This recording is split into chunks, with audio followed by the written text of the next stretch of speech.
When a child doesn't get positive attention, it starts to behave badly. Why? Because it then at least gets some attention. And we as adults do the same. So when we can't get pleasure from sports or from reading or from learning, developing, whatever, we will seek pleasure from other places.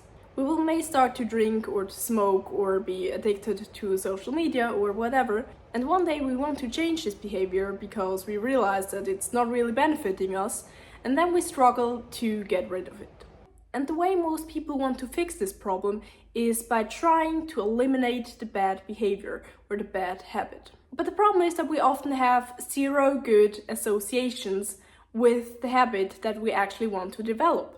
And what I mean by this is that the bad habit is bringing us this much pleasure or short-term pleasure, and the habit that we actually want to develop that will be healthy is only at this level. And because of this dissonance, we can't get ourselves started. We can't motivate us to actually go to the gym or to start a business or to read or to do whatever because we don't have good association with it so far. But when we go back to the example with the child, there are two ways you could handle this situation. The first one is that you try to eliminate the bad behavior from the child, that you tell the child what it shouldn't do. But there's also another way to fix this problem, and that is by giving the child positive attention. And we can do this with ourselves. We can use our bad habits as a bridge to create some good habits. And I know this sounds very weird, and I know you probably never heard of it, and I don't even know if that's a method that exists, but it's something that I created for myself and that worked for me. So there's this principle that every action we do, we either do out of the need to avoid pain or because we want to gain pleasure. So if I have a habit that I want to get rid of and I have a habit that I want to develop, what I would do is I would do the good habit first and then reward myself with the bad habit. So for example, if you're a smoker but you also want to get fit and go more to the gym, what you could do is you could first go on a walk or first go to the gym for a short period of time and then after it smoke a cigarette. And I know this sounds crazy and I know this sounds counterproductive, but what will happen when you do the good habit first and the bad habit later is that you will start to associate the good habit with more positive emotions because you have a reward after it. And over time this good association will get stronger and maybe you won't even feel the need to do the bad habit so much anymore.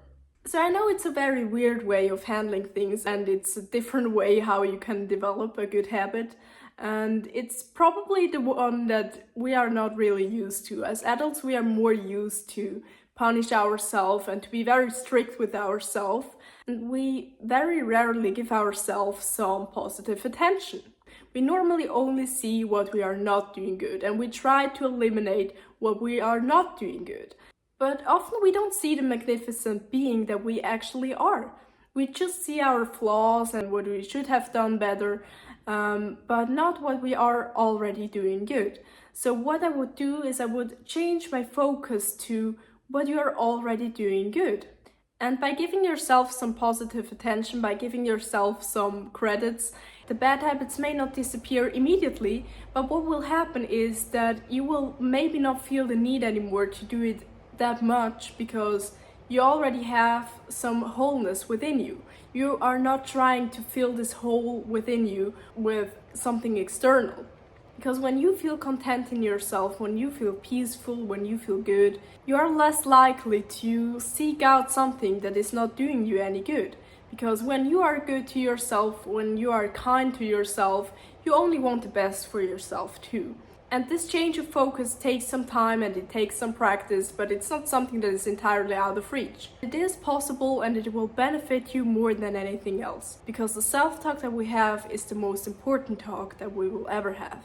It's the one that is creating our reality, and therefore it's the one that is creating our thoughts, our actions, and our life. So if we can find a way to shift our focus to the more positive aspects of ourselves, we can also shift our life. And we will naturally move away from the bad habits and move to the better ones. So if you have, for example, a positive self-talk about your body, appreciating your body, then you will automatically live in a more healthy body and feel more healthy. You will eat healthier because you only want the best for your body.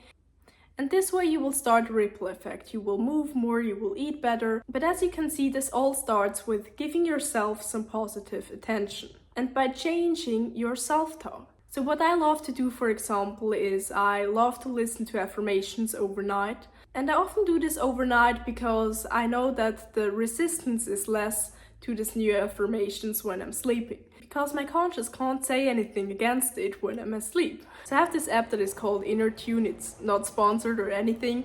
I just think it's absolutely great because it's like Spotify but just with affirmations. Yeah, so check it out if you're interested in it.